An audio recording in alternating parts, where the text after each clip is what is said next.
ઝટકા મશીનથી ભાઈ કોઈનું મૃત્યુ થઈ શકે? જુઓ, એના માટે આખો વિડીયો તમે જુઓ. એક એવો તમને કહું, કાલે એટલે 2 તારીખનો એક એવો બનાવ બન્યો છે. એક તાલેગંજ ગામ છે. તાલેગંજ ગામની અંદર એક ભાઈને કરંટ લાગે છે.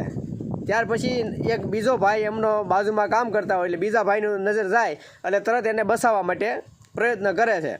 બંને ભાઈ એક સાથે કરંટ લાગે છે અને બંનેના તમને કહું મૃત્યુ થાય છે. હવે આમાં એવું આવ્યું છે કે ભાઈ ઝટકા મશીનના કરંટમાંથી કરંટ લાગતા બંને ભાઈના મૃત્યુ નીપજ્યા.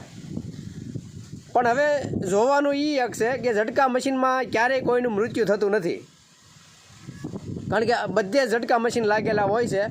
ઝટકો માત્ર 1 સેકન્ડ વાર લાગી અને પાછો મૂકી દેતો હોય છે.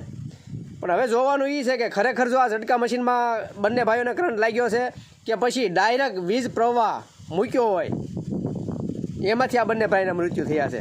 હજી કાંઈ બહાર આવ્યું નથી. બહાર આવશે ત્યારે હવે ખબર પડશે સાચી હકીકત શું હતી.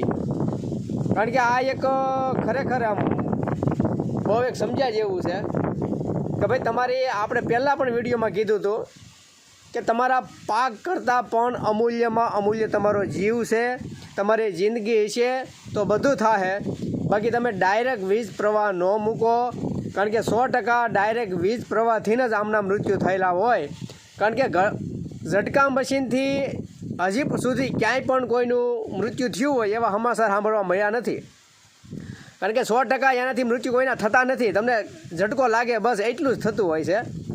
એટલે જો આમાં આવ્યું છે ઝટકા મશીનનું, એટલે ખાસ દરેક ખેડૂત ભાઈઓને 2 હાથ જોડી વિનંતી કરીએ છીએ કે આવી રીતે ક્યારેય પણ બેદરકારી ન દાખવો અને ડાયરેક્ટ વીજ પ્રવાહ ક્યારેય પણ ન રાખવો.